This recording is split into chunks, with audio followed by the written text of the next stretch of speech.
The Iron Game Chalk Talk podcast is brought to you by the following sponsors: EliteForm.com, IgnitionAPG.com, PlayUSA at PLAEUSA.com, and Sorinex Exercise Equipment at Sorinex.com. And now, the Iron Game Chalk Talk podcast. Welcome to Iron Game Chalk Talk with your host, Ron McKeefrry. Every time our athletes walk into this weight room, they're going to be pushed to the max. Let's go! Everything you got! On this podcast, hear Coach McKeefery straight talk about training, featuring the top strength and conditioning professionals from around the world. And now, here's your host, Ron McKeefrry. Guys, welcome back to Iron Game Chalk Talk. I'm your host, Ron McKeefrry, and this is episode number 100. Can you believe it? 100 episodes. So excited for you to be with us today. So excited to be able to share what has been multiple years in the works now. And never would have thought that we would ever got to 100 episodes. Never really thought that I would be doing a podcast. But this has been a phenomenal journey for not only for myself, but it seems like it has been well received by the strength and conditioning community. And honored to be able to be a person that's been able to do that.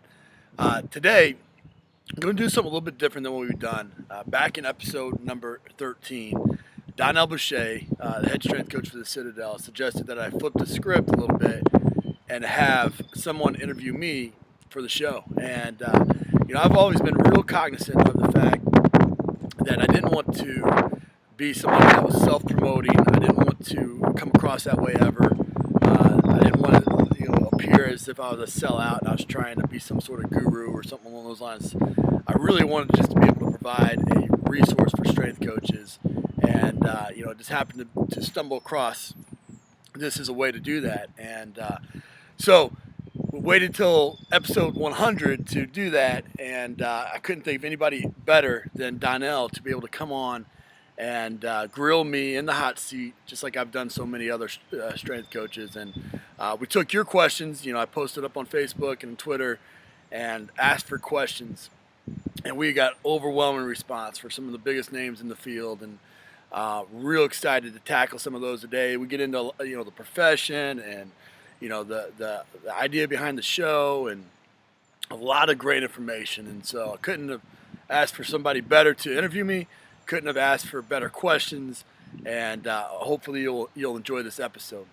Before we get started, we want to make sure we recognize all our sponsors. And guys, again, the show would not be possible without Sorinex.com and IgnitionAPG.com and PlayUSA.com, as well as EliteForm.com. And if you can do anything for me, a lot of people come up to me at conferences and they come up to me. I've even had people offer to send donations my way because they felt like this was a great resource. I absolutely don't want any of that. The only thing that I ask is that you send a thank you to our sponsors. The show really would not be possible without them, and they've been with me from the beginning, and just been very supportive of what we're doing here. And Elite Form specifically has been with me for 2 years now. This was one of those products, and I was walking through the trade floor that I walked up on, and immediately, you go through so many of those things that, it's kind of this or that. This I thought was a game changer right away. Wanted to be a part of it, put it in Tennessee. Eventually we'll be able to put it into Eastern Michigan once we get some the money. But it is a game changer, and we use the paperless product, their paperless system. This is an easy way for us to send workouts to our incoming freshmen, athletes that are going home on summer right now. This is about where we're at, and so it's just a real easy way for us to track and send workouts and get our athletes to buy in. Meet them where they're at. They're on cell phones, they're on iPads and things along those lines. So it's good to be able to provide them with something that's mobile, that they can access from anywhere, and just a really great product. So make sure you check out Elite Form as well as our other sponsors. If for nothing else, just let them know how appreciative you are of them being a part of the show, and just helping support what we're doing here at Iron Game Chalk Talk. Can't wait for you guys to get to this episode. I don't want to waste any more time. Let's get right to it. Sit back, take lots of notes, and I'll see you on the other side. Welcome to a very special edition of Iron Game Chalk Top. I am your host, Donnell Boucher here, and we have turned the tables around, and we're going to grill the guru on this episode. We have with us, man needs no introduction, Ronnie McKeefrry is here with us. He has been willing and excited to do this, and judging by the response that we got when we asked for questions from the public, we were very excited about being able to sit down and do this. So, Coach McKeefery, thank you for your time and joining us on Iron Game Chalk Talk. Oh man, what a fantastic job, by the way. And this has been something that we've talked about since we shot the episode with you, episode 13. And you said back then to flip it around, and I was like, man, we're 13 episodes into this. I don't want to be the biggest douchebag out there and have be pointing to myself, So I figure 100 episodes in, we would turn it around, and I'm excited about it. A lot of people have asked for it, so fire away, buddy. I'm ready, man. I know. Shoot, you haven't given me a whole lot of prep, so I'm kind of excited about that. No. But we're gonna see where this goes. Okay, so just so all the viewers out there, this is not meant to be like a dog and pony show where we toss Coach Mac some layups. I feel like obviously he's got enough experience to tackle all the questions that are out there, and with the reach of a show here, we both felt like it was a great opportunity to really start a dialogue up and touch on some things that maybe we don't get to talk about quite enough. So that being said, we're going to get started, and since I'm the interviewer this time, I'm going to break out of the traditional lane, and we're going to start with my question first. And that is, who was your first celebrity crush? My first celebrity crush. It would probably be Mia Finnegan. Was a bodybuilder. She was a bodybuilder back in the day. She was on the cover of Muscle and Fitness, and just smoking hot. And so that poster went up in my bedroom. She inspired you to get into the she game. she definitely didn't hurt, no doubt. Okay, all right. So that being said, now we'll carry on traditional. I might steal that one now. I'm going to add that to the show. You've obviously been around the block. You've been over and under it. You've been in the game, out of the game, all that stuff. So just as you've done so many times with your guests, you've asked them to talk about their journey. Go ahead and talk about your path, where it's led to, and try to focus on, not just all the stuff that we can pull up in your bio, but focus on the why. Why'd you get started? And then how has that why evolved over your course of your career? Yeah, well, a great question. I can trace it all the way back to third grade. I was, my dad was a Vietnam vet, very decorated and the whole deal, but came with that was post-traumatic stress disorder and alcoholism and all those things. So I really didn't grow up around sport, and I didn't, we weren't never youth league and all that kind of stuff, and really didn't have the money to do it. And so long story short, that's funny because I just wrote about this the other day. In third grade, I was living in a bad part of Kansas City. It wasn't very, it was one of those kind of deals where the elementary school was attached to the high school, and there was, there was pretty much a police car and an ambulance there almost every day. And I didn't feel good walking home. Just kind of felt eerie, and so one day I walked the long way and stumbled into a football practice that was going on, and at that practice, the coaches must have sensed what was going on.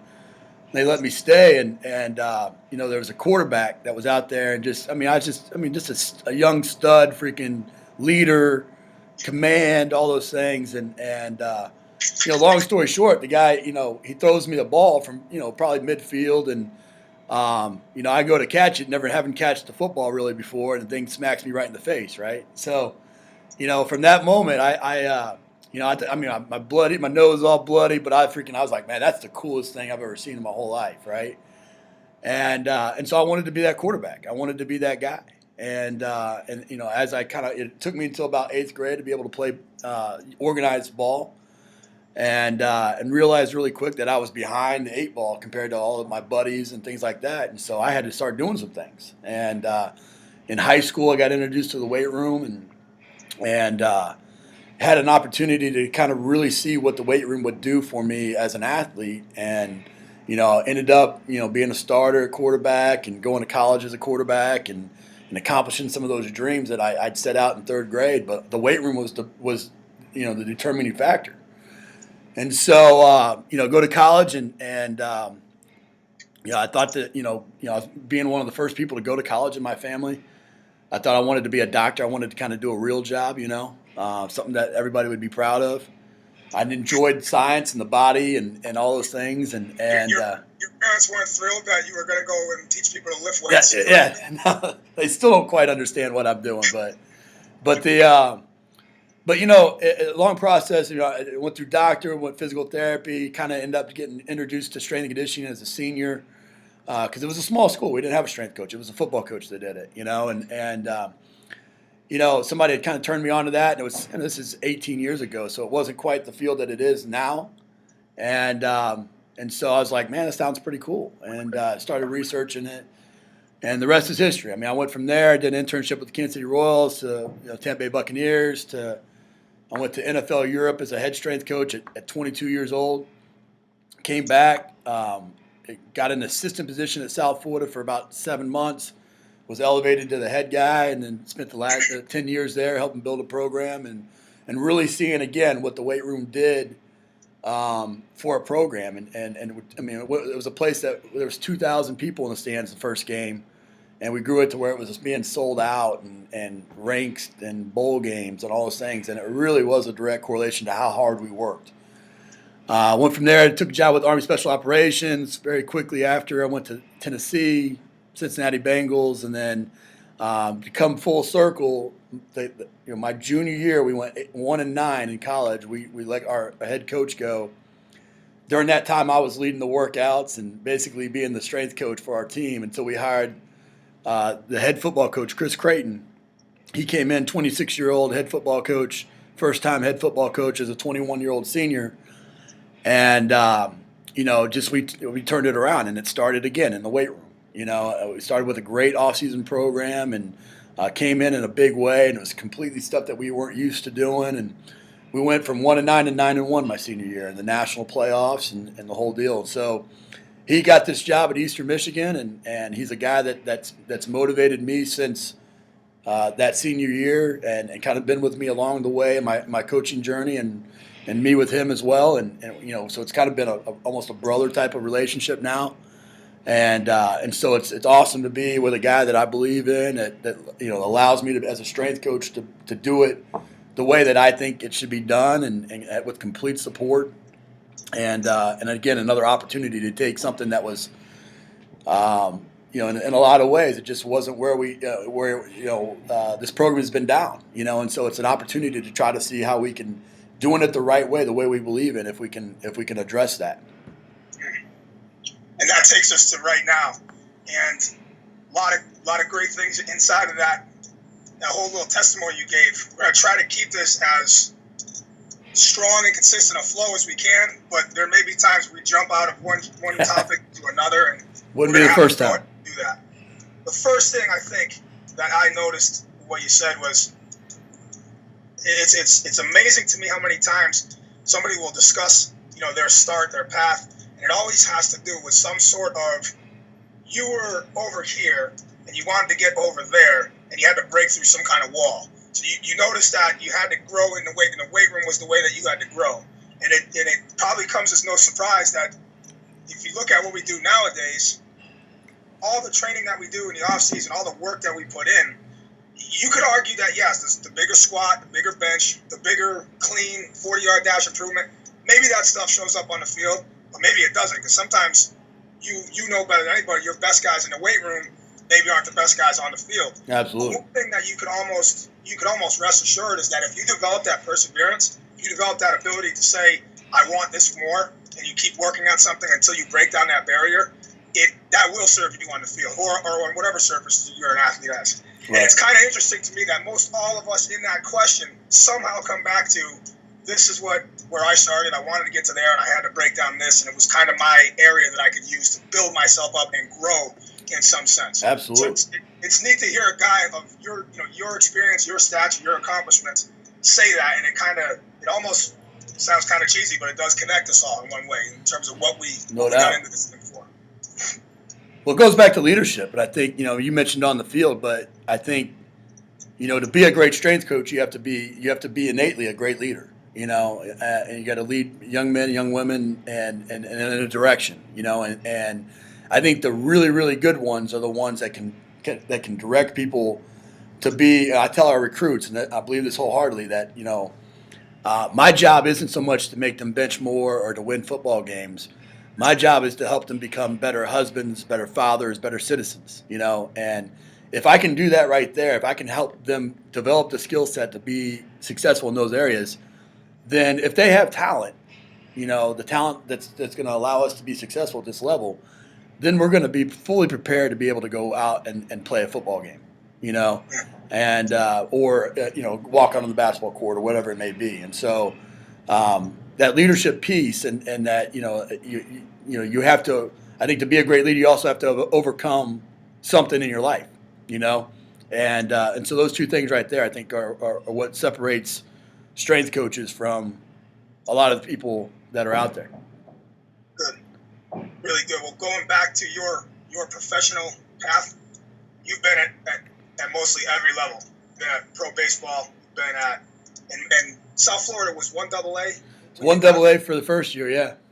Okay, and then you transitioned, and then you were NFL, and now you're back in the college game. Cliff Marshall and Will Fleming were two people that entered in questions. I'm also going to do my best at crediting the people who asked the questions. Absolutely. Appreciate you guys sending those in as well. Yeah, really awesome. But there were two guys that wanted to know, between the NFL and the college game, what are the biggest differences that you see in the athletes? And then what is your preference after being at both levels? What do you respect most about the one that you prefer? I love both, and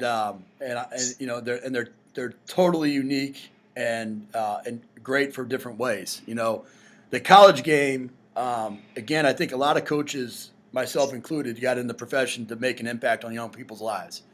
And obviously, the lower you go, and the high school strength coaches that are listening to this, I mean, you're at the prime spot to make a lasting impact on young men and women, no question about it. And I see that as a college strength coach every day.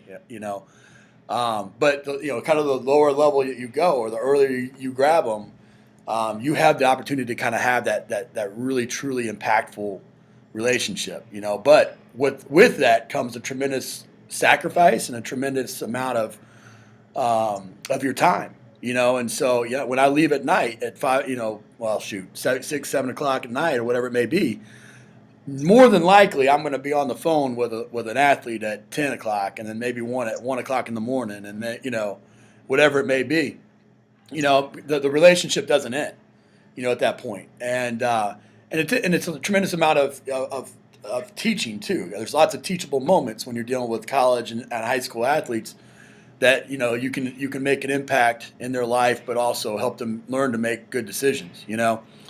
At the professional level, it's kind of they're adults, and you basically got to kind of allow that, to let them live their lives the way they want to live their lives. And so what happens there is you have more of an informed consumer. You have somebody that's really has an understanding. They've had success. They've been able to get to the highest level of ball without what they believe in, And so the challenge there is that's really cool to a strength coach is that you have to have lots of different tools in the toolbox to be able to throw at them in a lot of different ways, and you're working with a wide spectrum of athlete. You're working with the 21-year-old, 22-year-old that just got out of college, and you might be dealing with a 13-year-old vet that's taken a huge amount of abuse on their body. And so, the cool part of that is that's where that internal geek in you that likes to program and come up with things, that's where it's a lot of fun, because you're like, I can't do this, or I don't want to do this. Okay, well then you're going to do this, and the misconception out there is that they don't work hard. That's absolutely incorrect. That's absolutely incorrect. The challenge is that it's a very violent game, and you got to find the ways to work smart within that game. With those demands on the body. And so both parts, man, I love, the impact and the development and things that go into college, but I also love the challenge of having to creatively come up with stuff in the NFL game. And honestly, I don't have an answer. It's in terms of which one I prefer. I'm like I grew up. I didn't really grow up a fan of any team. I'm not, like the Patriots. Didn't grow up a fan of the Patriots or anybody. But I think I knew that because the loyalty that I have is like the team that I'm on. That's my loyalty. Yeah. And it's always been that way. And I think that's really where when I'm in the NFL, I don't pay attention to the college game. When I'm in the college game, I don't really pay. I didn't watch a single NFL game this year, I don't think. I just so immerse myself in wherever I'm at. Cool. One of the things you said, and I want to kind of dig into it a little bit, you talked about the informed consumer at the NFL. And that makes me think about when you're in the college game, you have more of an authority position with the athletes. Now, that's not to say that authority is just going to be given to somebody. You still have to earn the respect of the players. You have to earn their trust. Otherwise, you're probably in the game for the wrong reasons altogether. Right. So I'm not trying to say that being a college strength coach gives you some untested authority. But what I am saying is that as the college strength coach, you are the head coach of the weight room, and those players, at least in my experience, people that I've been around, have more of a follower mentality to that person who's in the role of the leader. Now in the NFL, I love when Joe Ken, every time you get to listen to Joe Ken talk, one of the things he likes to say is that when you're the NFL strength coach, you're the lowest paid guy in the room. and when he said that, I'm like, wait a minute. I'm like, that's a great point. Like, I couldn't imagine being in that position because that'd be something to think about when you're going into that role. Right. So being around those two capacities, would you say that there's things that you learned from the NFL that you were able to bring to college, or even vice versa, that maybe from college you brought to the NFL that served you in the opposite role in terms of you obviously have to be a little bit more flexible with the veterans in the league, but then there also may be a time where you get a new rookie in or a player just got picked up free agency and you got to work them out, and maybe you got to be that college guy for a minute. Right. Is there anything that you could speak to in terms of how important it is for those NFL players to actually, I don't want to use the word but if they don't like you in the league, I would imagine you're in a pretty tough spot. No doubt. Don't like you. Yeah. Anything that you could speak to on that front? Yeah, I think I think what you're saying is all the things I love about it is also what makes it best when you flip roles. Because you are forced to kind of redevelop those skill sets and apply them to whatever situation you're in. So obviously going from NFL to college, you gain some credibility and you gain a certain level of man, that's where I want to go, and so you get a little bit more leeway, to be honest with you. But what you've also done is you spent that time kind of developing those people skills, and so when you're a college strength coach, you're kind of always in a state of red alert. You're kind of like a newborn, like a mom at home with a newborn. There's always these fires that pop up. You're constantly putting them out. You have to kind of form this tough skin and kind of this do it right now, immediate action. And when you do that, you wear yourself down. It's stress on the body, just like anything else. And so you have to you start to get short with people. You start to you go right to the immediate response instead of trying to think about what the situation, the outside, the external factors might be, and those kinds of things. And so a lot of times it'll break down relationships with your athletes. So what's great about the NFL is if you did that, you wouldn't be in the building very long. And so you have to kind of quickly slow yourself down and try to just ask yourself a question and take emotion out of it and get to the root of the problem. And so I think that's probably the biggest thing that I've been able to learn from going back and forth. And a lot of that's just simple maturity too as a strength coach. It's like, it's not, I was a guy literally that threw the plate at a kid for walking in 5 minutes late when he got a call from his mom that his grandmother passed away, but he was 5 minutes late to the workout, right? And so I didn't even give him a chance to say that, but if you go to South Florida, there's a dent in the door where I threw a 45-pound plate at a kid, Not proud of that, but that's who I was at freaking a 23-year-old head strength coach, That's awesome. That's awesome. All right. Kind of in that same, a little different vein, but tied to you going through these multiple levels and moving up, moving down, moving to new spots. Your responsibilities change. They become more. And Adam Fight asked a good question. He said, as everything becomes more meaningful, what are some tips for productivity that younger strength coaches might take to mind as they rise through the ranks? And that was right in line with Mike Dosher at Valdosta State, and then Tara De Leon also asked a similar question. But I'll get to hers in a second. But in terms of juggling the responsibilities that you have and just the demand, what are some thoughts you might have on how to juggle that for a young strength coach? Yeah, it's one of those things where you have to learn, as strength coaches, and I've said this on the show, you become first a great technician. And so when you're an intern, you learn exercise prescription, you learn selection, you learn exercise order. You start to you kind of figure out what it takes to be a strength coach, right? But then as you grow and you become an assistant and start leading teams or be a head strength coach, you have to manage staffs, deal with administration, things like that. You become this manager, And so I always correlate it to that plumber. The plumber learns how to be a plumber, right? And he's the best plumber in the city. So he decides to start his own business. Well, when he starts his own business, he's never done customer support or marketing or branding or whatever, and so he fails, and his business goes under. Well, very similar as a strength coach. As you grow, you have to become a great manager. And I'm sure you were the same way when you first got into strength and conditioning.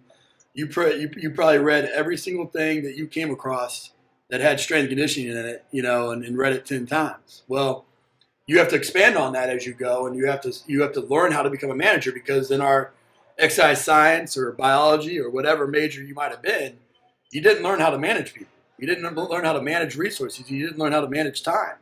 And so you have to pick up those qualities and those traits somewhere, somehow, or you're going to fail, and so, and what's great about it is, and I just had this conversation with an intern right before we jumped on the call, you have to go through those steps. If you don't go through those steps, then you don't fully learn the appreciation for each and every one of those qualities. And so you have to go through the internship, and you have to go through the GA, and you have to go through the low-paid assistant. You got to go through those steps so that you appreciate what you have, and that you form these productivity type of tactics, to be able to pull it off. And so little things like, what I've really challenged myself on is to really get outside of the strength and conditioning box, really study business and how these CEOs and how these different people really, they run these multi-billion-dollar industries, and how they have enough time in the day, and they do things like batching.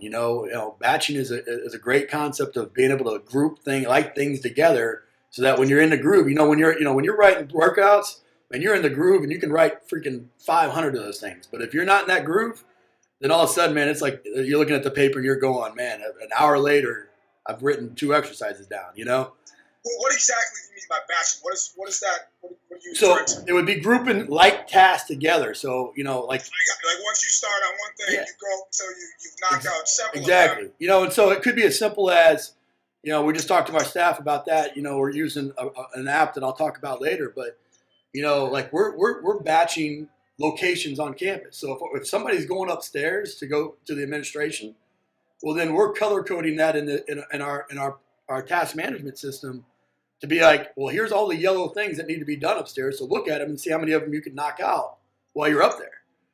And so instead of having to run upstairs 15 times out of the day, we're running upstairs one time and we're knocking out all 15 things. And so that's and so like this show, everybody thinks that I sit at my computer and I send out 6,000 emails on a Thursday at 9 a.m. and and I'm not working it with the athletes ever. Well, what I do is I batch most of these interviews on times when I'm home on vacations or breaks. And so like when my kids are at school, I'll shoot 2 episodes, and I'll just put them in the hopper. And then, as that episode, gets closer, I'll take a Sunday and, I'll work through my system, and I'll edit the episode and put it up and schedule the email and send it out, and so even in that, with batching, if I'm doing one episode, it's easy. It's very easy for me to do 3 at the same time as opposed to doing just one, and then having to pick that up every week. So it becomes a really, really, so things like that. Outsourcing is another great deal. It used to be, when I wanted a cover done for an off-season manual or something, I'd go up to our sports information and I'd get with our graphic person up there who's got a million things on their plate, and hey, can you get this to me? And like 3 weeks later, they'd get me a concept that I'd have to go back and forth on. Well, now I use some of these online outsourcing platforms, and I'll think of a concept and I'll put it online, and I'll hire somebody in freaking Bangladesh, and by the morning I got my first concept because they're working while I'm sleeping, and it might have cost me $5 or $10 or whatever it costs, but the time that I'm saving by doing that is well worth the $10, and so you learn some of these skills, these traits like outsourcing and batching, and really researching. We're in spring ball right now. And so that's our number one goal this spring as a staff is to really find a way to make our it's kind of a spring house clean. Find ways to mainstream or streamline our task, and so we really put a lot of effort into that. Great. Now I'm going to stop on this for a second. We're going to discuss a little bit. There's a lot of good things. I think I can collect my thoughts into 2 main points, but where you talked about people assuming that you're sending out emails and all this other stuff, it's kind of like what I'm. For those of you that are watching that aren't aware, I'm fairly active on social media. We put out videos. We like to open the doors to our program and give people an inside glimpse as to what it is college strength conditioning is like. Sure. And one of the things that I see in the discussions and online and going around is the comment that if you're making videos and you're putting videos out, you're not spending too much time coaching. Right. And I love that one. I laugh at that because, like, we're not bringing a production crew inside of the weight room and having all these scenes worked out. I mean, it's about as hard as this. Like, what I'm doing right now is walk around while I'm coaching. Like, I can talk to you right now and do this at the same time. Absolutely. It's not that difficult. I can even stop for a second, hit delete, and then be ready to shoot a whole nother clip. That's right. So it's not a complicated thing when you say, all right, why am I going to do that and why would it be important? You have to find a way to prioritize it and develop a skill set to do it. Some people aren't competent with technology or have a reason to do some of the things that you're discussing.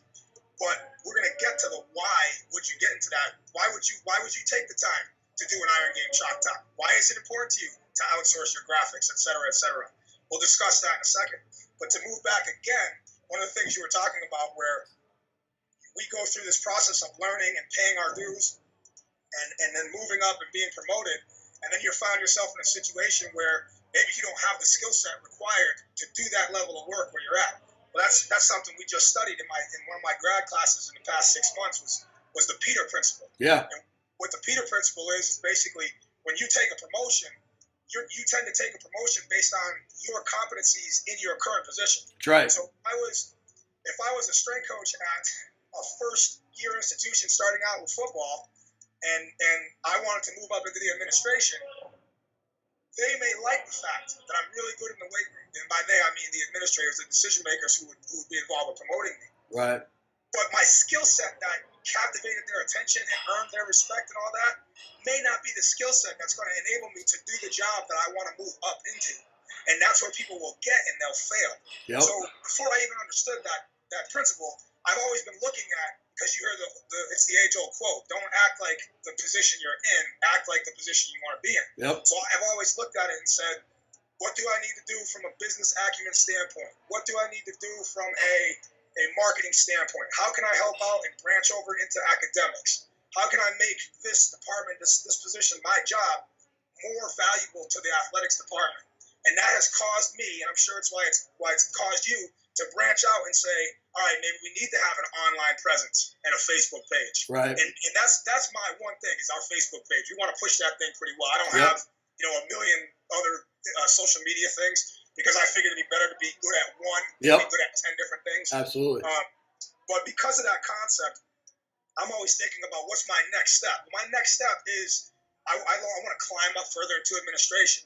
So that when I know where I want to go and I know what I want to accomplish, that's going to dictate to me what I need to acquire from a skill set and an ability standpoint that I may not currently possess or have. And it's one thing to think about these things, but it's another thing to actually be seasoned in them. No doubt. You can read whatever book you want on leadership and talking in a business sense. There's a million of them. Sitting in a closed door meeting with an athletic director, all your reading ain't going to really serve you. So I found that the stuff that we find in the weight room. That's why is professionalism important? Because it may not be important to your athletes right now, but it will be important 6 months, a year down the road when you have to go and present a proposal to senior staff. So I thought that was really great. There's so many rabbit holes with that, that we can jump, that you can jump down. But here's, this is a great point there. One is, and I have this conversation all the time with our interns, with our staff, every great strength coach that are not great, they are great, but not probably despite of me. But we've had some fantastic coaches come through our program, that are leading programs all across the country right now, and almost to a man, every single one of them, or a woman. Every single one of them have never fully been ready or felt like they were ready for their next step. I've never always felt ready for my next step. And part of being, a great strength coach is challenging yourself outside of your comfort zone, just like we ask our players to do every single day. And so you have to do that. You have to get out of your comfort zone. And as another rabbit hole you jump down, like you talked about the business of our profession. The number one job of our number one role as a strength and conditioning coach is to be the biggest advocate for our athletes, and to do that, you have to meet them where they're at. Okay. So where are they at right now? They're on social media. They're not, this is Generation IY. They're just a really connected, smart, generation. And so you have to meet them where they're at, and you have to control, or at least attempt to control, the 22 hours that you don't have them. You have them for 2 hours a day. They have 22 hours to mess up everything you did. And so if you don't have some sort of impact on that, you're fighting a losing battle. And the second thing is they got 22 hours to say that they don't like the program that you're doing. And so it's constant. It's a constant sales pitch to your athletes, your coaches, your administrators, that what you're doing is important, and that it's productive and efficient, and is going to help them get and meet their goals. And so they have to believe in you. You can write the best program on paper, right? We've heard this a million times, but unless you can get them to do that program, it means absolutely nothing. And so by branding your program and branding you and positioning yourself as an authority and getting social proof by, if Joe Ken goes on and comments on one of your Facebook posts or on one of your Facebook pages, and here's the head strength coach at the Carolina Panthers talking about the Citadel Strength and Conditioning program being top notch, what kind of message do you think that sends to your athletes? And if you think that they don't see that, you're crazy. You're crazy. And so that branding and that social proof, not only for your athletes, but for your administrators. I mean, I can't tell you how many times, because they're seeing the role, because they're looking at it from an organizational business perspective, and they're hearing when they go to their conferences the power of social media. Well, shoot, man, who's better connected to the athletes than the strength coach, and who can make the most impact on that. And we use social media in a big way. And not only from a branding standpoint for the deal, but from just a personal standpoint and trying to connect with coaches. There's no faster way. I mean, I could try to, you're reaching out to you. I could try to go dig through my phone and find an old email or something like that and try to find an email. Or I know that you keep your Facebook page up to date with the latest information. I can just send you a message, And so, it's a powerful tool. And I think the last thing that you touched on is, and you're smart in a lot of ways. And I know you got the assistant AD title there, and I know that administration is something that, in kind of a grand scheme of things, that's a possibility for you. Strength coaches, we're not retiring being strength coaches, right now, and so we got to fix that. But in the meantime, what we also have to do is there's some phenomenal strength coaches. I mean, I was very fortunate. I have been very fortunate that I was a head strength coach at 23 years old, and so like I tell our staff all the time that you don't really get a seat at the big kids table until you're a head strength coach, right? You don't, you go to the conferences and like you hang out with the other interns, you hang out with the other GAs or the other assistants. But when you become a head strength coach, it doesn't really matter what level. All of a sudden, now you can kind of have these conversations with other head strength coaches, and it's really that managing conversation. It's like, how do you do this? Because we're all searching for those answers, and so, you have to have this idea, or at least this understanding that right now people aren't retired doing what we're doing, and there's these fantastic strength coaches that are getting out of the profession every day, and then they're going and they're failing in business or they're failing in these other jobs because they have not developed the skill set that exists outside of the weight room. And so by going and going and advancing your education and doing it in something outside of maybe exercise science or going and reading books outside of strength and conditioning, you're developing a skill set that's going to serve you in whatever happens, and unfortunately, because our profession is volatile, you have to have the ability to be prepared for your worst case scenario. If you don't have kind of that doomsday prepper plan, then you're going to be in trouble when you get there. Great thought. And kind of in that same lane, if you had, like, for in your opinion, I guess Josh McMillan asked a great question. He said, where do you see this profession going? And I would add to it. He had a little bit more, but I'm going to keep the question focused on the profession direction. Where do you see it going? And maybe even more importantly, where should it be going, in your opinion? Yeah, it's a tough question, and I'll preface it by saying that I think that the amount of work that has been put into where we're currently at has been phenomenal with pioneers and Boyd Apley and Chuck Stiggins and, all the coaches that have come before us. I mean, the fact that a strength coach now is making $300,000 a year or, whatever it is, phenomenal, and I personally believe they're worth every minute, every penny of that, and so it's in a really good spot, in terms of, some things.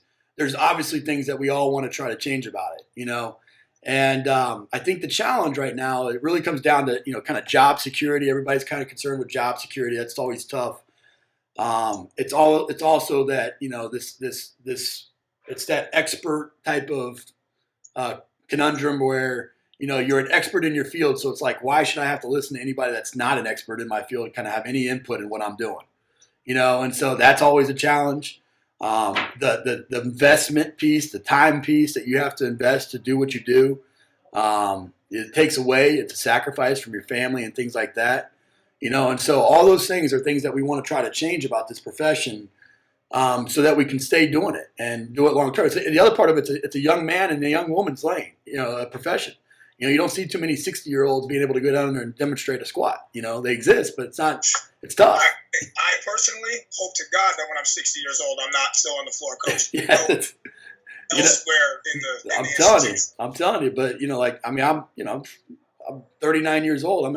And just got told I basically have to have a knee replacement within the next 5 years. That probably had a direct correlation to what I do every day for a living. Maybe. But but I think my personal opinion is this, and this is where we talked about when we decided to do this show that we weren't going to pull no punches or not be scared to ruffle some feathers. I personally think that we're aligning ourselves incorrectly. We're trying to form this standalone profession that is that's trying to model itself off of some of these, really the medical model, in my opinion. We're trying to kind of fit ourselves into the medical model, and it's a piece of that puzzle, which I'm telling you right now, there's not a person out there that respects our sports medicine staff, our trainers, whatnot more, because it really, like, they have things in them, that carrying ultimate, just very.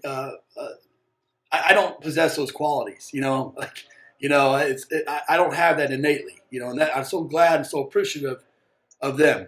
Totally believe that they're worth every penny that they make, and if not more, and that needs to be addressed on their end, But my opinion is that that our job is so subjective, and it's such an art that you can't really truly evaluate it. You can't really truly say what if it's how do you determine if somebody's doing a great job or not? If you did it off just performance numbers, well, I mean, they got those 22 hours to mess that up, right? You can't just do it off of injuries, because I mean, they play violent games. They're doing things that are violent on the body, and rest and sleep and all those types of things. But I think we need to create more jobs. I think we've done a great job in the last 10 years or so, really kind of building out tactical strength and conditioning. I think it's starting to head that direction with kind of this high performance model with the sports scientists and things like that on staff. I personally think that we need to create our focus as organizations need to be on. I think we need to create an athletic administration role that is in charge of sports performance, that really kind of oversees strength and conditioning, sports nutrition, sports psych, leadership and motivation, character development, oversee that area. And that gives a place for our aging strength coaches to go, because a lot of us want to be a part of an organization. That's why we do what we do. If we didn't necessarily, at least the ones that work in like team-based settings, we identify with the logo on our chest, and so that's a major piece of who we are. And so you want to continue to do that. But like you said, at 60 years old, it's going to be extremely difficult to do, And so that gives a place for our aging strength coaches to use their wisdom, to use their expertise to help mentor young coaches to not make all those same mistakes that they made coming through the ranks. The second thing I think we need to do is we need to really make it an initiative to make it so that there's a high school strength and conditioning coach in every high school in the country. And not only will that open up so many jobs, but because of the demands of that, the demands at that level, or now I'm not saying that there's any less in terms of responsibility or things like that, probably more so, but I'm talking like the media attention, if I put out a Facebook post on Twitter, at Tennessee, there's a good chance that may end up on ESPN. If I do it at Farragut High School, there's probably, it's probably not going to happen. You know what I mean? And so, you're allowed. I think it gives a good place for our young strength coaches to kind of form mistakes and go through and do all the mistakes that they're going to have as a head strength coach, but do it on maybe a lesser, where it's not going to be blown out of proportion. You make the wrong mistake at Tennessee or Eastern Michigan or Citadel, and all of a sudden you're going to be fired. The other thing is it gives a place for our aging strength coaches to go to where, again, you're able to use your expertise, and you're really kind of forming where you want to live and job security and things like that, and you can prolong your career. So I think those two areas there are really opportunities for growth. I think the second thing is, personally, I think we need to attach ourselves. The thing I love the most about what I do is the coaching part. That's what separates us. I'm a coach. I don't want to be called a performance director or whatever. I want to be called coach. I enjoy that with our athletes, because that's what I do. I coach them in a lot of things, not just strength and conditioning. And so personally, I think we need to attach ourselves to the coach model. So I see us as the 10th football coach. I see us as the 4th baseball coach. I see us as, because in a lot of ways, I've always seen myself as a football coach who just happens to coach strength and not quarterbacks, Football has been my passion. It's been the sport that I've worked with. Yeah, this would also open up jobs too. I mean, you have to absolutely. As your own strength coach, that would also open up positions as well. So yeah, I think to get there. I mean, personally, I think to get there, what you do is you start with all the sports that have opposite, additional legislation. So footballs, the basketballs, baseball. They've gotten separate legislation written for them. We'll start with them, and then and add a sport coach to them. But their responsibility is to be a strength coach and be certified and all those types of things. I mean, everybody worries that it's going to take jobs away, and they're going to go put a football coach in the strength coach role just so they have another football coach on the field. Well, just put a stipulation that they have to be a certified strength coach, right. And make our organizations make that more stringent, But that opens those jobs, and then I think what you do is you address the Olympic sports, with an Olympic sport coordinator. So that way, every time the football coach, strength coach leaves, it's not wrecking the entire department. There's still great service, great staff with those athletes, and I think the thing that I like the most about that potential of that is one of the biggest things that I dislike about our profession is that our earning potential is capped. I think in the performance world, I think it's fantastic because basically, if you're good, you're going to make as much money as you can make.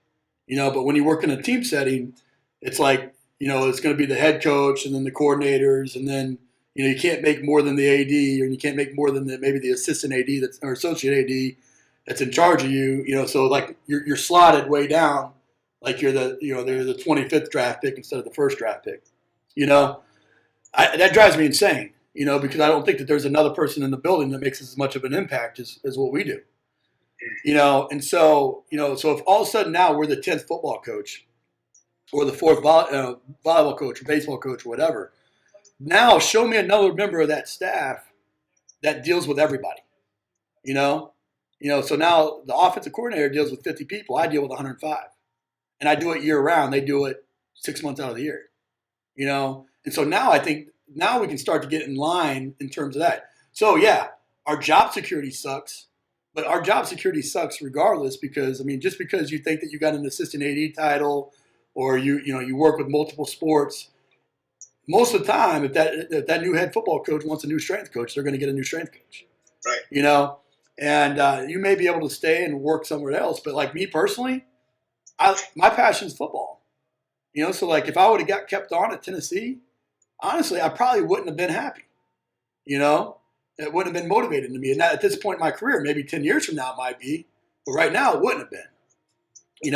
So I'm okay with hey, when we attach ourselves to a program, that also eliminates some of the basic, BS, kind of petty quarrels that you're going to have with coaches. It's like, the offensive coordinator. I don't want the offensive coordinator to come. I don't go out and tell him how to coach the quarterbacks. Why should he come down and tell me how to coach the weight room? Well, you guys are in that together now. You know what I mean? It's like either we all win or we lose, and we're all fired. And we have. I'll kind of end in my soapbox on the. We have football coaches retiring, being football coaches. We don't have strength coaches retiring, being strength coaches.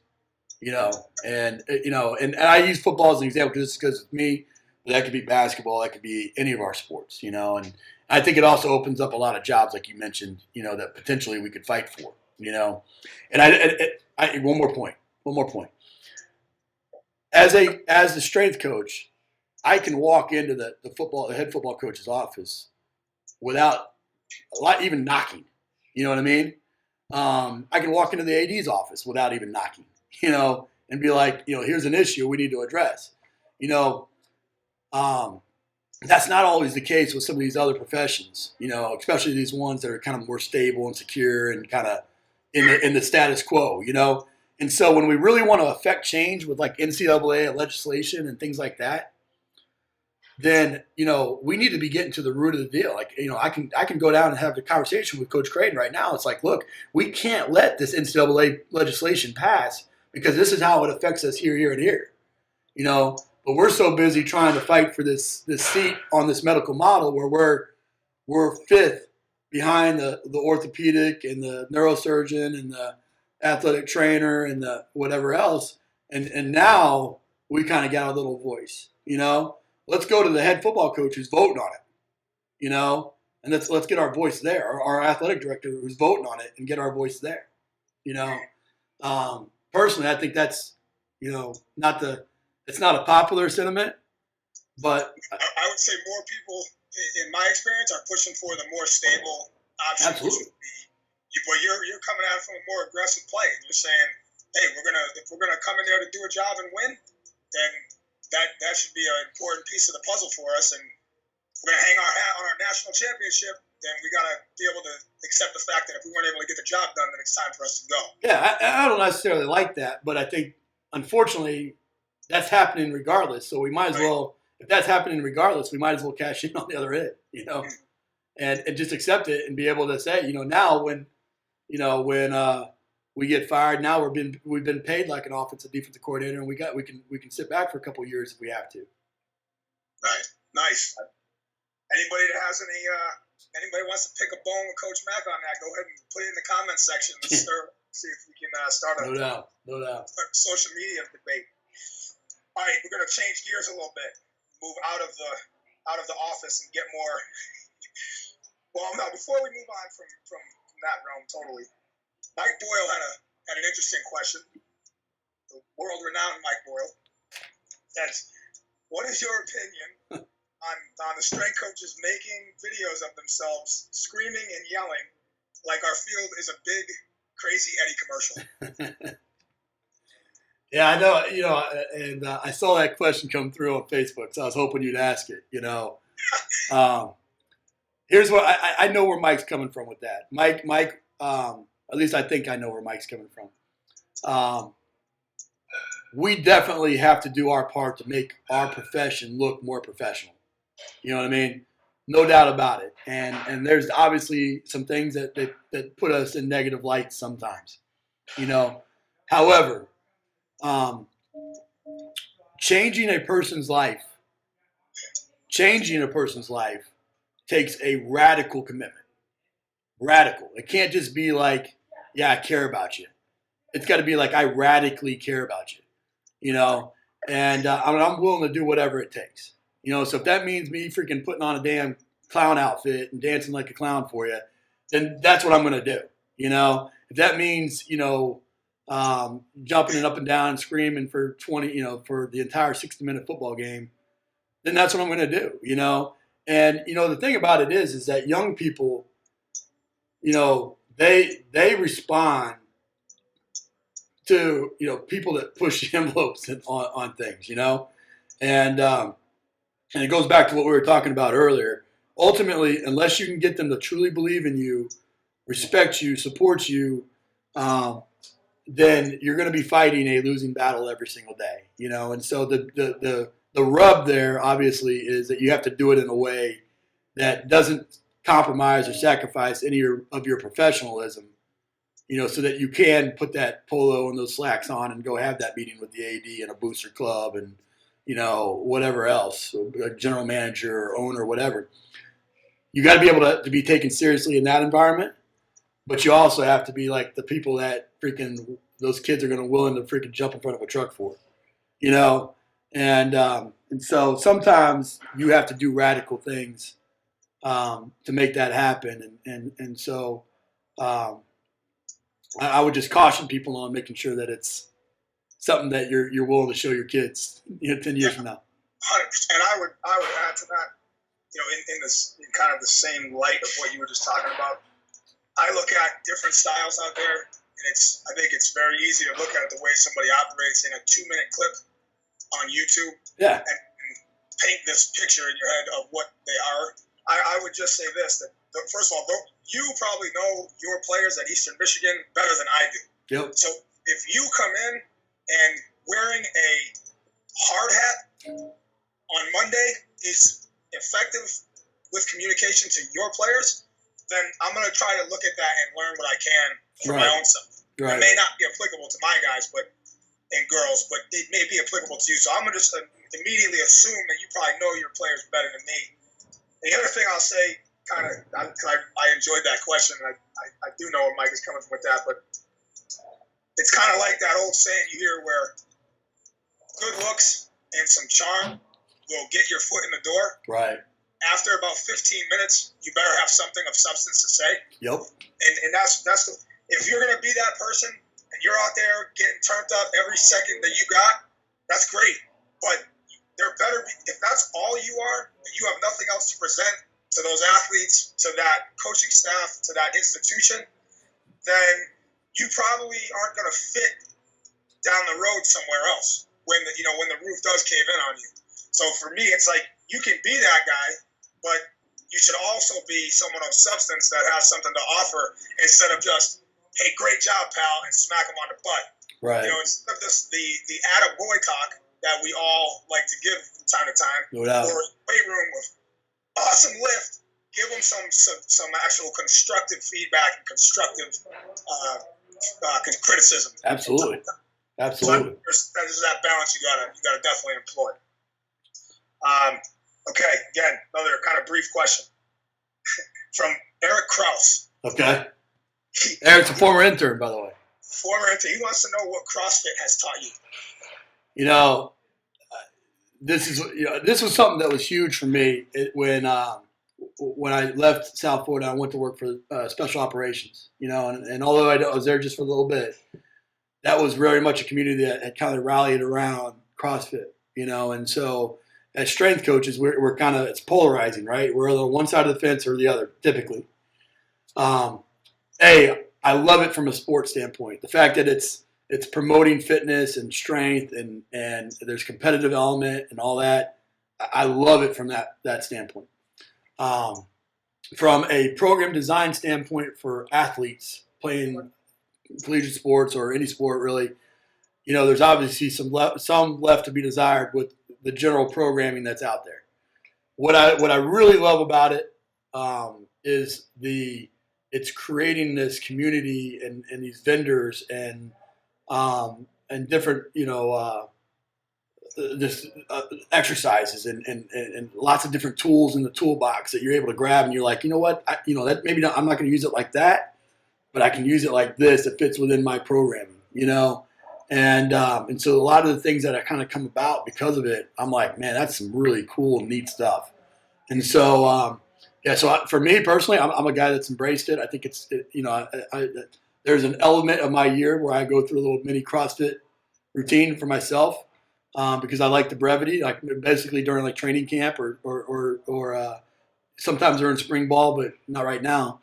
But, I like it, but it can't be the substance of your program. Definitely. And I'll give my 2 cents on this too. And this is totally off kilter of what you were just saying, but one thing that it's taught me is that nowadays, and I don't know if this is new or if this is the way it's always been, but obviously with the connection that we have now and the ability to voice an opinion, have a stance, and be in the public, whether it's social media or whether it's things like this where we're interacting, we're putting it out there, it has showed me that I think people nowadays would much rather make a knee-jerk, emotional stance, take a position on something, as opposed to like thinking critically and asking questions and saying, instead of me just seeing the surface value of this, why don't I look a little more closely at it and see if there's 5 to 10% that I might take away and implement it into my own program. And that's something I think when we talk about this whole big picture of what we've just been discussing. Right. Critical thinking is probably a skill. Somebody asked that. What do you think is something that you wish your athletes took away, or what do you think is a problem when young strength coaches get started in the field? Right. I know my personal experience was I did not think critically. I had my decision in my mind made up first, and then I went and I sought ways to go and prove my point right. Right. And I don't do that. Now I'm like the biggest skeptic for my own self, and I go into this whole process of investigating and trying to find facts and seeing the silver lining inside of things, performing it on top of something. That to me was, I've definitely learned that from CrossFit. When you make a comment about that, I mean, it will just run on. No doubt. Well, it brought up, it just triggered 2 things for me. One is, I've always said, if you heard me speak, you've heard me say I'm a principle-based strength coach, not a philosophy-based strength coach. And when you're principle-based, It's one of the great things about what I like most. Somebody asked the question, what do I like? What's the show taught me, or, what's been the biggest benefit or whatever. What it's done is it's allowed me to do what I've always known, but I can learn from everybody. I've been able to, I can talk freaking Louis Simmons, Kelly Starrett, Mike Boyle, Duncan French, David Joyce. I mean, I can talk to people around the world about different aspects and not agree 100% with what they do, but to pull that one piece that's going to make my program better. The second thing is going back to CrossFit is you're saying what's the one thing you can pull out of there? What's 5% that you can pull out of there? How about the freaking rabid community, the freaking diehard people that they've created? It's like, as a strength coach, we're completely trying to replicate that. So how can we take that away and learn from not just the X's and O's of the programming? Everybody gets caught up in that, and that's that technician in us, right? But what they're not looking at is that manager, where they're creating this freaking unbelievable community. Yes, great point. All right, Chip Smith, I think he's down in Atlanta. He asked, how do you manage unrealistic expectations with your athletes on test day? Sure. I think it's a lot of education on the front end. What we do personally is we take the NFL Combine statistics, and from day one, we use that as our goal sheet. We have the average, we have the low and the high, we have where they're currently at, and then what's a reasonable expectation from that training period. And so, and then obviously we educate as to that only happens in an optimal training environment. We only go up 2 or 3 reps in an 8-week cycle on our 225 if we have an optimal training environment. So if you're out there freaking smoking dope and drinking and chasing, the opposite sex, and you're not, coming in in a positive state, then you're not going to see your 2 or 3 reps. And for most of our guys, at least in football, whatever their goal is, whatever the ultimate pinnacle of their sport, I mean, from the moment they first touch that ball, that's what they want to do. So use that. So here's what I talk to our players about is I define good. The NFL Combine statistics, top 10% of college football. So when you define what is good, now it's like, okay, look, you have an option here. You can work as hard. You're at the average is at 26 reps and you're doing 2, right? So if you're over there dancing at the water cooler and I'm blowing you up about it because you told me your goal is to go to the NFL, well, now you understand where I'm coming from, and that you also understand that you got some work to do, and it's not just going to be just off that training program. It's going to have to be some things outside of there that's going to contribute to that. So managing expectations, I think it's educating them what good is, daily reminding them of what their commitment has been. And then the last thing would be having tough conversations. I think as strength coaches, we're better at it than most, but in coaching in general, and just in the 18 years I've coached, it's getting, in my opinion, worse. It's like people are scared to have tough conversations with people anymore, and it's like, look, as long as you invest in somebody and they respect you and you truly and you take emotion out of it, so you don't attack the person, but you attack the action, I think you can have an extremely tough conversation and they'll appreciate you for it. Definitely. Another thing that I've noticed is everything that you just said, the honesty, the comparative data that you can show them, the benchmarks and all that. But I'll also take it back a step to before they even get here. I don't know if it's the showcases that they go to or the high school coaches that they play for or whatever it is, but every kid shows up and they all think they run a 4.3. Oh, yeah. They all think they, the linemen come in and they think they're 4.7 guys and stuff. And it's like, first of all, you don't. Just stop it, because here's what the NFL Combine says. You're not probably one of the 10% of the best in the land. Right. So here's a stat that we always look for things that we can share with the team and show them to prove the point. And this is an article that was written, Astounding Facts on the NFL Combine. Here's the wide receivers. It says, in the last 5 years, 15 wide receivers have run a sub 4.40. Yep. So in the last 5 years, 15. I think this was from this past Combine. That's a Bleacher Report, I think is what it was all right. Yeah. This is from it's actually NFL.com. Okay, good. NFL.com. So even better. In the last 5 years, 15 receivers have run a sub 4.40. Of those 15, Mike Wallace is the only player to produce a 1,000-yard season.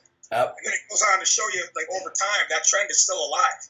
So we used that and said, look, the best players, yes, we want to have benchmarks. We want to work to always improve. Right. But come in here thinking you want a 4.3, and then when I tell you you want a 4.6, because I'm being real with you, don't think that your opportunity is shot. Right. Because NFL can get receivers in there, and all their 1,000-yard receivers, they're not running that fast. You know, that's more ammunition for you to say, that may not be the most talented kid on this team right now or in my conference. But if I work hard, if I stay committed to the team, and I learn our system and do what our coaches are telling me, I can probably still beat a lot of people. Right. You know, it triggered something else as well. One thing that we do here and that I've done places that I've been is I try to take the subjectivity out of the testing. You know, and so I try to do it the exact same way that it's done, whatever the highest level of what they're going to go to do is. All right. So the NFL, it's a handheld start, electronic finish. Right. So we do a handheld start, electronic finish. You know, they use the bod pod for their body fat. We make sure we got a bod pod. You know, when we squat, this was, you know, when I was at South Florida, we'd squat. And I'd be down there, you know, 2 inches below parallel, which is what my expectation is, you know, and, you know, I'd hold a clipboard. Well, there'd be, you know, I'd say that the kid didn't hit it, and there'd be 15 guys behind me saying, oh, man, he was low enough. What are you talking about? And so I was like, eliminate that. And so we built these squat judges with PVC pipe and TheraBand, and we measure every single guy 2 inches below their knee. And that's where we mark it, and we mark them, you know, 12 or 15 inches out from that, you know. And so, like, you hit the band or you don't. It's it, you know. And when you take subjectivity out of it, so what happens is so many times, you know, my first, you know, when they say, oh, I ran a 4.3 in high school, I'm like, okay, well, was it on laser or was it handheld? You know, they'll be like, oh, it's handheld. Well, there you go. Okay, so here. I'll toss them a stopwatch, and I'll grab a stopwatch, and I'll be like, all right, go. Boom. You know, we're off. You know? So there you go. There's the difference. Very good. Okay. How do you handle – this was actually one of my assistants who sent this one in early on. How do you handle breaking the news to somebody? You kind of talked about this earlier, having that uncomfortable conversation. Yeah. How do you handle breaking the news to somebody, namely an intern, a GA, a staff member, who you feel is just not cut out for the field? Yeah, I think the part of the growth process that has to happen is that it's not just because you decided, you know, at 18 years old that you wanted to go be a strength coach, and so you did your internship or whatever, and all of a sudden that you're guaranteed that role, you know. So you have to have regular evaluation and set clear expectations. And usually when you do that and they're not meeting those expectations, a lot of times they'll reach that conclusion themselves. But in the off chance that they don't, I think you have an obligation as a mentor to kind of help put them in the right path for them to have success. I mean, for us, I tell our interns when they come down that my investment in them, I mean, it's all an unpaid internship, but my investment in them is that A, you have me as an advocate for the rest of your career, right? B, I'm going to pay you back in that guidance in every step of the way, you know. And so, in fact, right before we got online, we're doing intern evaluation, and there's a strength coach that it's not really suited for him to be a college strength coach. But what the beauty of strength and conditioning is now is that there's lots of different avenues, you know. And so this guy's he's got great charisma, he's got great people skills, he's a little bit of an entrepreneur. I'm like, man, you're tailor made for, you know, a road and performance. You should check that out, you know, and see if that's something that would benefit you as well. But, you know, the having the tough conversations and getting up in front of, you know, 105 guys and making them do something that they don't want to do, that's not really his task. That's not really what his wheelhouse. So we constantly try to have those conversations throughout, so you're not blindsided by it, but also, you know, trying to help them reach the conclusion for themselves. Okay. And just for anybody listening out there, whether you're a fan of Mike Rowe, the guy from Dirty Jobs, or not, I once heard him on a podcast or a TED Talk or something. If you just search his name, I'm sure something will come up. And he made a pretty astounding point. He talked about American Idol. He goes, I can't believe every season we watch American. This is kind of harsh, Right. but take it for what it's worth. If we watch American Idol, you have all these people standing out there, and he's like, then you watch the performances, and some of these people are really, really bad. Yeah. It's like, what kind of flipped the switch in my head, and this is Mike Rowe talking, he goes, is that nobody along those people's course of their lives had the guts or the conviction Right. to tell them that they were not good, to tell them, hey, you probably need to try something else. And of course, some of those people are chasing a dream, and you got to kind of fail before you know where to Sure. go. I took that as taking that out of his context, while it is a pretty extreme example, Right. saying if you don't ever take the time to either A, correct your subordinates as much as you can, or B, let them know that, hey, you probably got a better future somewhere else. You probably are really doing a disservice to them without a doubt, but you're hurting yourself in a sense. Right. Because then that person's going to stick around, and now you have an incompetent, incapable person on your team. Right. So I just thought that was You're also you're challenging you're hurting a profession that's very small as it is, Right. And so if they do continue to go on, more power. Yeah, that's what I tell them. I'm like, look, man, you have, if you disagree with me, well then you need to change the perception, and go do it. I'm more power to you. But if they do and they're not effective, then it's hurting the profession that we all love too. So. Great point. All right, Rajesh Patel up in Quinnipiac asked, give 3 lessons, one professionally, one personally, and one socially to a young strength coach starting out. Professional advice, personal advice, social advice. Yeah, it's a shoot. All right, so professionally, I would say, I would say that it's some combination of preparing for the worst case scenario. You have to, as soon as you get in the field, you have to prepare for the moment that you're not in the field. And so I think that's making sure that you got your finances in order, making sure you develop additional skill sets, making sure that you have that you've got potentially multiple streams of income coming in.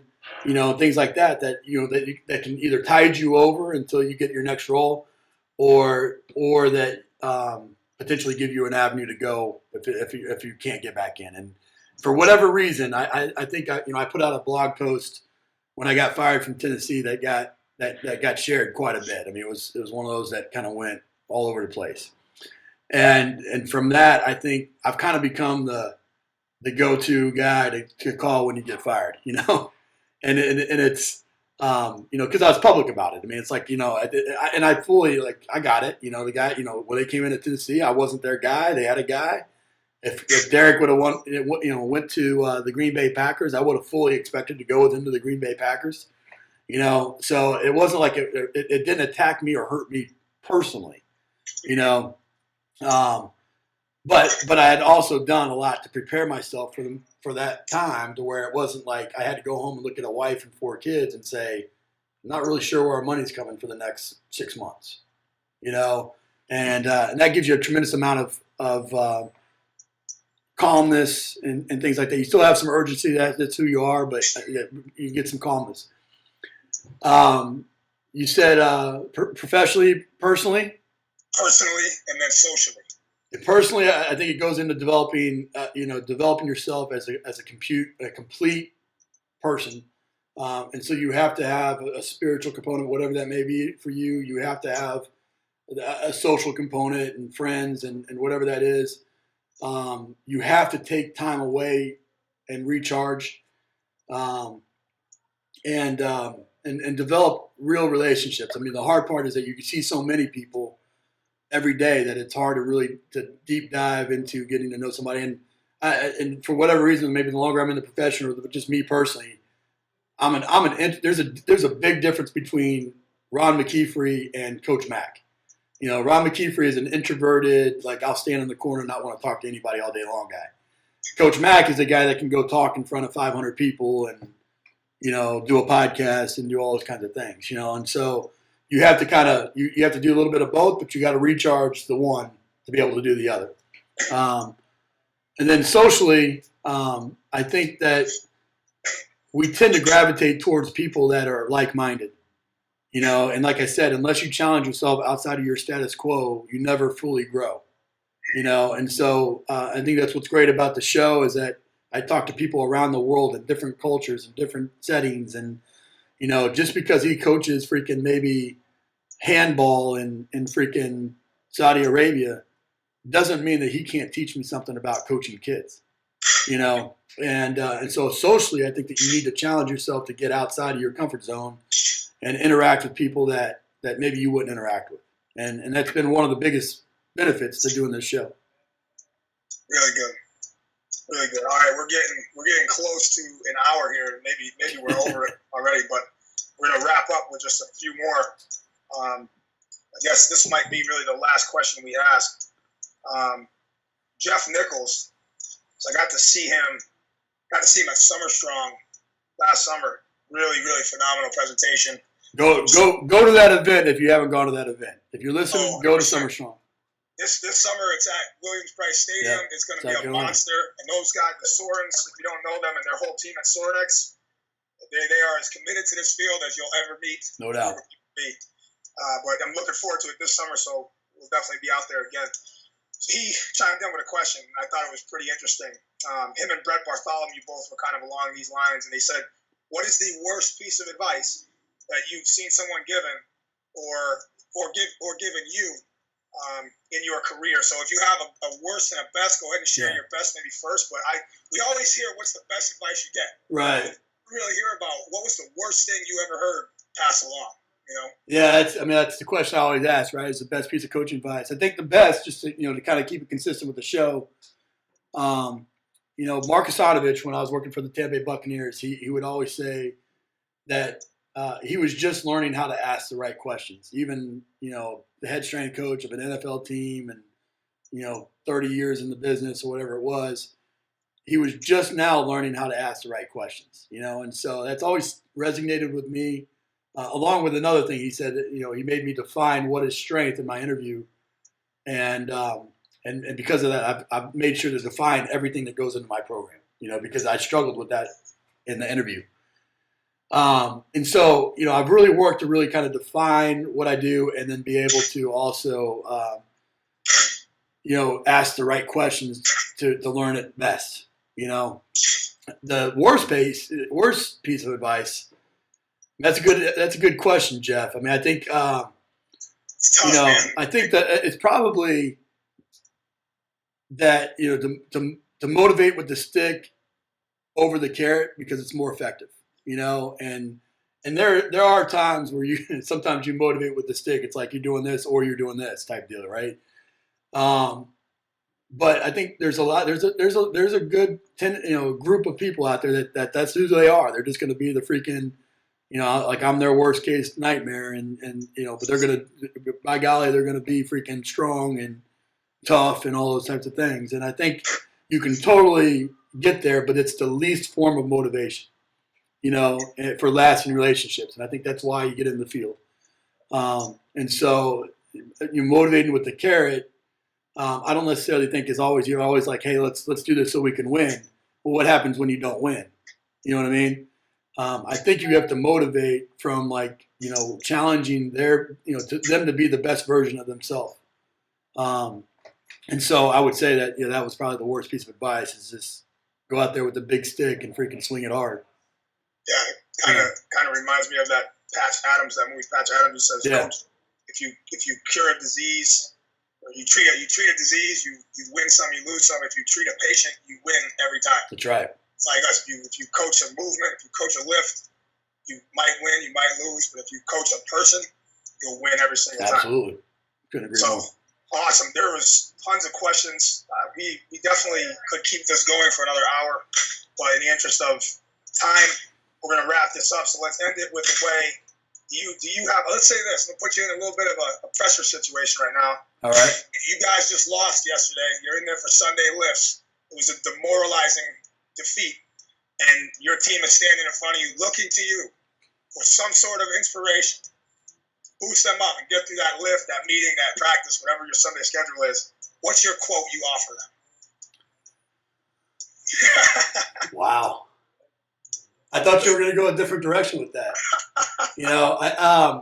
I'll tell you what I'll do in that setting. And honestly, it was a book that you had recommended. Chip and Dan Heath, they got a great series, right? Made to Stick and Switch and Decisive. And Switch is the book, and it talks about, basically when you're trying to change a culture, whatever culture that is, and so, yeah, you're coming off a loss, and it's a defeatist culture right now. One of the things he talks about is going and finding the bright spots, and he talks about, like this doctor that went into this impoverished African village, and all these doctors would go in and they would fail because they would go in there and they would try to inject what they think. Okay, well, I'm a strength coach. I played football. I have a passion for football. I know more than the average person, but I'm a strength coach. So they're not really going to listen to me from an X's and O's standpoint, But the doctor that went in and made the change, what he did is he went in there and he went around and he saw what was working in the community and in the village, and then he brought those people in to basically, to show others, their peers how to do the same things, and it basically helped out. And so that's what I typically do in those settings. Is I'll identify a player and I'll be like, all right, tell me something good out of that game, and he'll be like, well, we played for 60 minutes. Okay, great. That's something we talked about back in January, right? Tell me something good. Well, we scored 3 touchdowns and, whatever, and we'll just go back and we'll reinforce what we did in the weight room from January until that point with what their bright spots were. And so what that does is it not only continues to develop and build support for what we're doing in the weight room, but it automatically gets them talking about things that went well and starts to change their demeanor. So I don't know if that answers your question, but that's 100%. You got their mind out of yesterday, and you got their mind focused on what they've done good, and let's focus on this lift and get it in right. Yeah. That's good, man. All right. How about another book? You already mentioned Heath Brothers, but give me another book, an app, and website you can recommend for resources for the listeners. Yeah, that's You can't. Because you already did it once with Chip and Dan Heath. You can't use something that anybody else said. I want a new book, a new app, and a new website. So the book I reference all the time on the show is Make the Big Time Where You're At. That's Frosty Westerling. That's a book that's out of print that you would have a hard time finding right now. And the book itself is juvenile for the most part. It's just a fable that kind of talks about making the big time where you're at. But the message that I've been able to use with our players, with our coaches, with our staff, it's like, man, so many people are looking for the greener pastures. It's like, just make this hard to leave. When you make this hard to leave, then then you're not just going to jump on anything that comes your way. You're going to really research it. You're going to really feel good about it, and because the grass is not always greener, it's just not. Books. So I'll give you. Here's my reading schedule. I try to read a book a week. That's not always done. That's not always done by sitting down and reading the book. Sometimes that's an audio book. Sometimes that's an ebook. Sometimes it's whatever, right? But the way that I structure it is 1 week I'll read a strength and conditioning book. The second week I'll read a leadership or motivation book, and then the third week I'll read a family-oriented book. Because one thing that we didn't talk about that I want to definitely discuss is the family piece and being able to balance what we do. And we put so much time into raising and helping raise and contributing to raising other people's kids.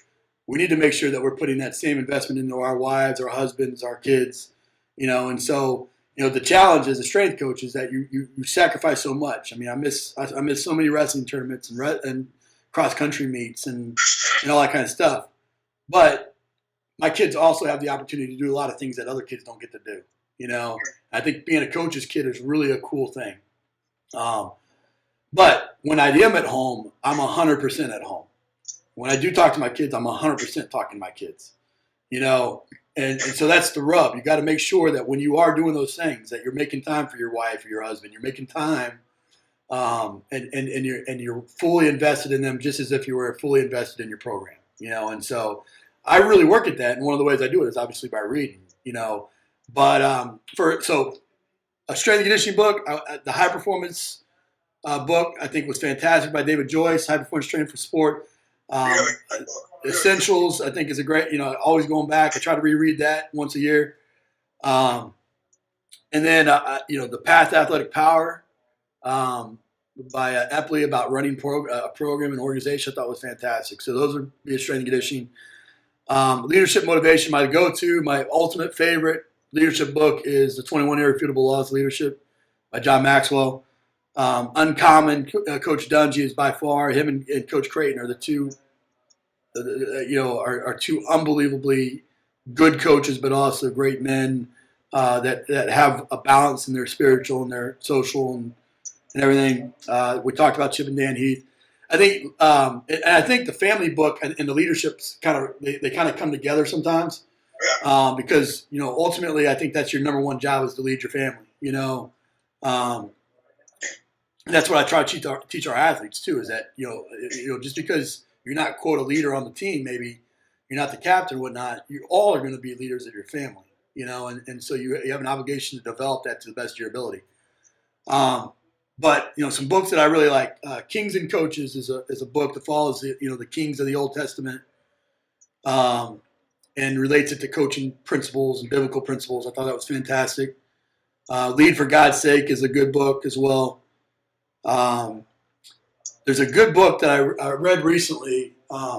It's completely outside of strength and conditioning, but it's called The Promise of a Pencil.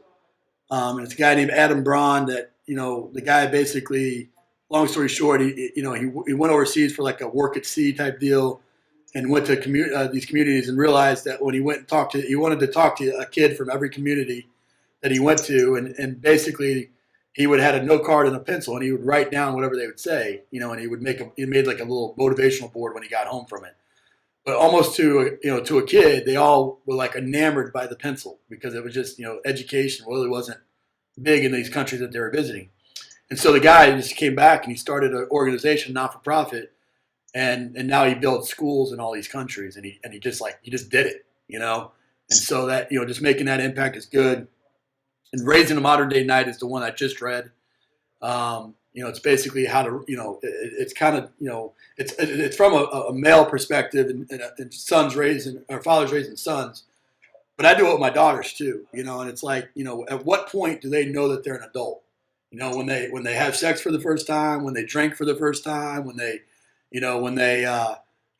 18 years old, you know, there's really not, you know, a defined, you're an adult, you know. And so what the book does is it relates it back to, you know, to middle-aged times and knights. And it's like you went through being an apprentice and you went through being a squire and you went through all these steps and you had to meet certain obligations, and there were ceremonies that kind of went with that. But when you were a knight, you knew you were a knight, and everybody else knew you were a knight too. So really good book for that as well. So hopefully those are ones that haven't been mentioned too much.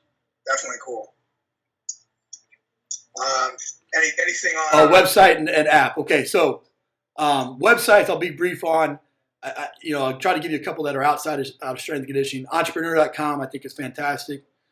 Mashable and TechCrunch are two, like, technology kind of always learning different just some apps and things like that are recommended, productivity type things. There's great strength and conditioning sites, and I've just basically done a Google Reader, and I have them all bookmarked and pushing things to me. So it's kind of an aggregator of being able to collect articles, which is really what I want to read. I don't necessarily want to go see everybody's site. And then I use kind of Twitter and Facebook that way too. So not to me from a website standpoint, but apps, I'm going to tell you, Addicted to Success is a good one too. From a motivation standpoint, I can always get a few good nuggets there. It's kind of that weight room devotional, you know, those 5 minutes before a workout or after a workout, I can always kind of pull something from that. That's awesome. You know, apps. I'm going to tell some. I'm going to give you some apps that are going to change your life here now. All right. I think only one of them has been mentioned. The number one app that I'm using right now is called Trello, Trello, and it's a task management software that combined with a book. There's a book called Getting Things Done. I think it's Robert Allen, if I'm not mistaken. But it's the Getting Things Done system, and it's kind of it's basically these series of to-do lists, but it's categorized out. So like next action or waiting for someday maybe, and so it's these lists. And so like every strength coach I know has freaking list on list on list of things that they got to do. And I was the king of that. I mean, I had freaking lists everywhere. And this Trello app, when combined with the Getting Things Done system, man, it's been so good, to get done and track and keep track of everything and communicate on our staff. You can create a board, share it with your staff. And so like you have all the tasks that need to be get done, you can assign it and you can see it real time as it's getting done and moved and all that. So it's phenomenal. Huge project management. Yeah. Then I use MediaFire, which is basically Dropbox, but it's like a cloud server. But it's a lot cheaper. And then Evernote. Those three. I'm trying to make an effort to go paperless as best I can. And so those are the three things that I'm trying to use to do that. So those are three good apps. Very cool. Very cool. Anything? Now you're always into something. You always got something, a new website, new initiative, trying to start a new Iron Game Chalk Talk. What is on the horizon for the busiest man on the planet? Yeah, I just don't. I don't watch TV. That's probably the biggest thing. So it's I watch my one show a week. It's Shark Tank. That's my show. But outside of that, that's pretty much I just eat, breathe. These are my hobbies. I don't golf. That kind of thing. But I think the show really consumes my life a lot, and I'm writing a book right now that I'm really excited about. It's called I'm calling it the CEO Strength Coach, and that's it's the business. The official title. Yeah. Well, unless the publisher changes it, But that's I'm building on what we talked about here, like being the technician, the manager, the entrepreneur, and kind of, how you develop those areas as a strength coach. And it's not the sets and reps book that everybody wants. I think there's enough of that out there. But the questions I get is these kind of things. It's like, man, how in the world do you possibly have enough time to train your athletes, but then also be freaking getting, sending me an email at 9 o'clock in the morning. Well, I mean, I don't do that. It's batching and it's scheduling and it's these different pieces of technology that allow me to do that. And, but it's a CEO mentality. Like I got to have a lot of things going simultaneously and manage all that, but if you do it and you, it's like being the carpenter. If you have the right tools, then it's like the job really isn't that bad, And so, I'm about 2 months ahead right now on the book. That was my New Year's resolution, was to write a book this year. And so, I'm hoping to have it done, written by the middle of June, and then whatever the editing process takes and getting it out and all that. But seeing a lot of the questions that came through, and some of the things when I posted about the fact that I'm writing a book and all that, seeing some of the things that people are wanting, I think it's going to be a book that really hits home with a lot of strength coaches. So that's probably the next thing that's coming that way. But I'm like the squirrel that sees a little flashy object, right? I go, wherever the flashy object is, I go. Awesome. Well, I think we've gone over our time limit, but I think we did well. I think we did well with the amount of things that were sent to us. Yeah, no, I think there are so many questions that what I think I'm going to do is I'm going to try to create little video answers of some of the questions that maybe we missed and throw that up on the website as well. But I can't thank everybody enough for submitting things, and this has been fun, man. Yeah, and thank you to you. I think I speak on behalf of everybody out there. for putting the work in to do these things. It's awesome to see the new ones come out on their regular schedule.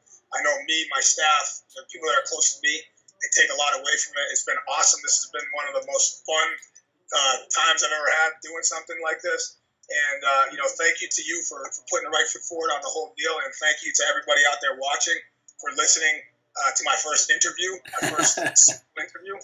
So I hope everybody enjoyed it. And again, the power, we talked about the social media that exists nowadays. I think a lot of talking points were just shared. And I think people should be encouraged to put a little comment, give some feedback. We're available, and I know that you're on there so much that you'll be more than willing to interact. Whether it's video or whether it's a comment in itself. And Absolutely. I think this thing could probably spark up some more dialogue. No question. No question. Well, buddy, again, I mean, your interview, so I want you to end it, but the fantastic thing is you recommended this a long time ago, and it was something that it was fun to see. That the show has been around long enough to actually get to something like that, which is cool. B, your guy I've respected for a long time and just doing it the right way, and couldn't think of anybody better to do the interview. So I appreciate that. And the fun part about this is it's such a great community of people. Strength coaches are such a great community of people. It's one of those things that we're all so busy that we don't really get to hang out, But if we did, it'd be like anytime you get to a conference or whatever, it's like your long lost friend just got there, man, and it's the best time in the world. And so that was kind of my goal with the show, was to try to get it to where every week we're all just kind of getting together, we're hanging out with a long lost friend. And you mentioned it with the social media, but I batch that too. I only try to check it a couple times a day, but I do love hearing feedback, and I try to do as much of this as I possibly can for everybody. And I know it's appreciated.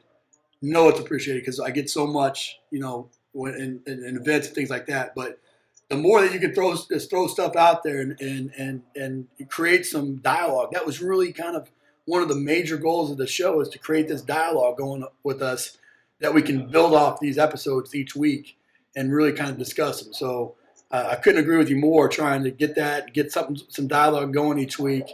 Use the hashtag IGCT, the Iron Game Chalk Talk. I should be able to see that and then jump in there and contribute as well. But, I can't think, like I said, the number of guests, the 99 guests that have come on before and contributing to this, and then everybody, the 6,000 plus subscribers to it. I couldn't thank you guys enough, man, for making this a fun project for me and ultimately making me a better strength coach, which is why I got into this business. So appreciate everybody. Thanks so much, man, for doing this. Thanks again.